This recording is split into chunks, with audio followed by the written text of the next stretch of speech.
Крило со една гума, метална електронска кутија, 2 мобилни телефони, карта за патување и една италијанска патна исправа пронашле досега надлежните институции кои вршат увид на местото кај велешкото село Кожле, каде што вчера попладне се урна приватен авион Пайпер, при што загинаа сите 6 минапатници и членови на екипажот.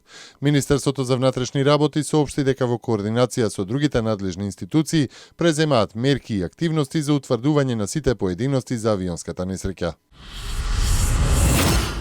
Продолжува истрагата за сообраќајната несреќа во Турција, кога туристички автобус од Македонија во сопственост на скопска фирма со скопски регистарски таблички удрил во камион со приколка во близина на градот Малкара.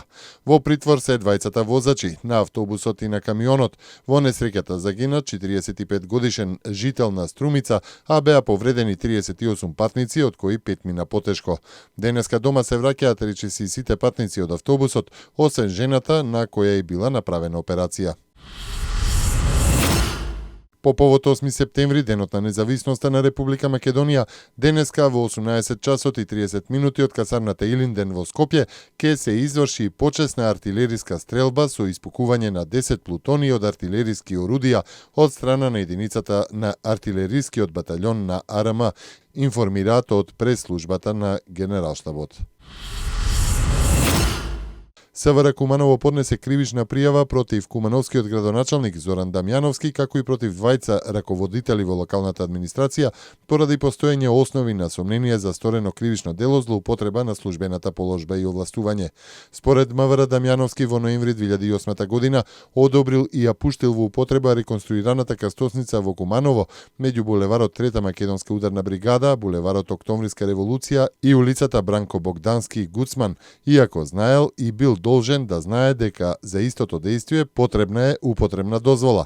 Поради тоа, од периодот на неофицијалното пуштање во употреба на крстосницата до денеска се имаат случајно 31 сообраќајна незгода во кои 3 лица го загубиле животот, 6 мина се здобиле со тешки телесни повреди, а 26 мина се здобиле со телесни повреди.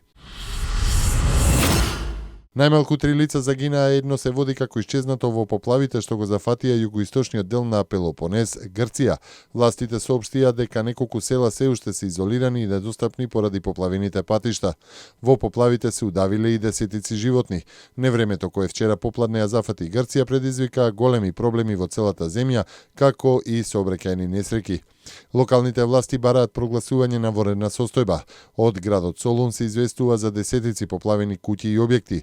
Во Каламата нивото на водата во некои делови достигнало и 2 метра. Обилните дождови поплавија делови од Волос и предизвикаа прекини во струјата и телефонските линии.